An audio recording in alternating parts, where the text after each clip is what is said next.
As of today, 26 American embassy staffers in Cuba, one diplomat in China now are confirmed to have suffered what the U.S. government calls health attacks. Now a mother is speaking out for the very first time in this NBC News exclusive. Last year, Catherine Werner, a U.S. diplomat stationed in China, told her parents she was experiencing strange sounds and sensations in her apartment. Her health was declining rapidly. Just struggling, and she's just a shell of what she was. Her mother, Laura Hughes, an Air Force veteran, was so alarmed, she quickly booked a flight to China. You notice when something's wrong with your children, and there was something very wrong with Catherine. Laura tried replacing the apartment's air filters and buying imported food. Nothing helped. And then Laura says she started feeling it too. We heard a very high-pitched sound in Catherine's bedroom, and we heard a very low pulsing sound in the living room. Our heads would pulse.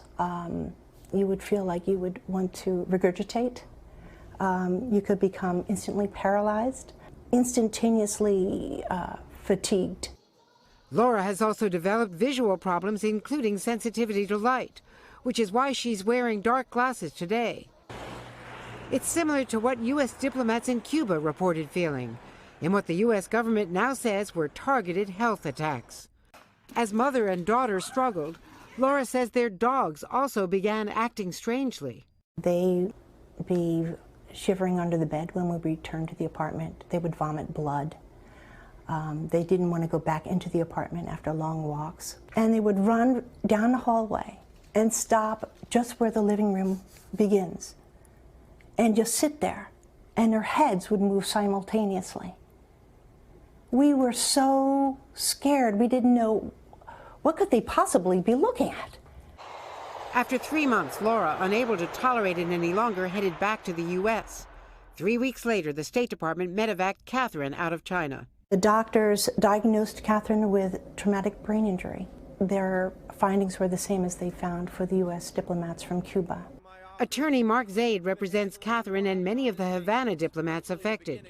There are things that are identified in their MRIs and CAT scans as showing traumatic brain injury that shouldn't be there for people who have never had concussions. The State Department brought in outside experts. Their findings? The victims appear to suffer from a new type of brain network disorder. Who or what caused it? A mystery. The United States government is still not sure who or what is responsible for those health attacks, leaving Laura Hughes and so many others in the dark. I, too, have been diagnosed by the same doctors through the VA hospital in Philadelphia with traumatic brain injury. In total, 16 Americans posted in China were evacuated after reporting sounds or symptoms. But other than Catherine, the U.S. says none of them are considered confirmed cases. Some people have suggested that maybe it's all psychosomatic, mass hysteria. Science doesn't lie.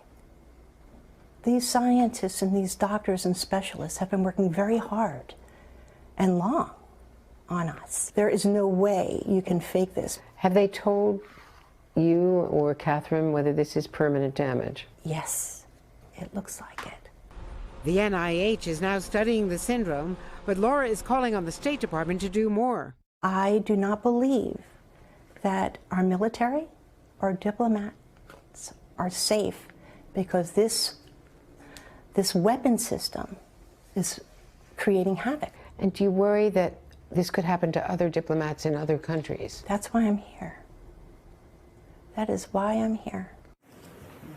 And Hughes is speaking out, she says, because her daughter and the other diplomats cannot without fear of losing their jobs. Many told NBC they fear the government is downplaying what happened. The State Department says it took quick and decisive action after confirming a case in China and is providing employees with the best medical care back here in the U.S. Well, you hear from the mother and daughter, and it's so convincing, and then you hear about the pets, and you think to yourself, oh, my gosh, so you wonder, like, what is causing this? What kind of weapon could they be using? They are still investigating, Hoda. The strange sounds initially pointed to a sonic weapon, but an FBI report this year ruled that out. Now, U.S. officials tell NBC News they are considering the possibility of an electromagnetic weapon, which could cause brain damage. Certainly a lot more reporting we've got to do on this. My goodness. Stay on it when you think about her saying it's likely permanent. She's wearing those glasses because the light bothers her. And the other diplomats in the military out there. Yeah. Andrea, thank you. Great Thank reporting. you.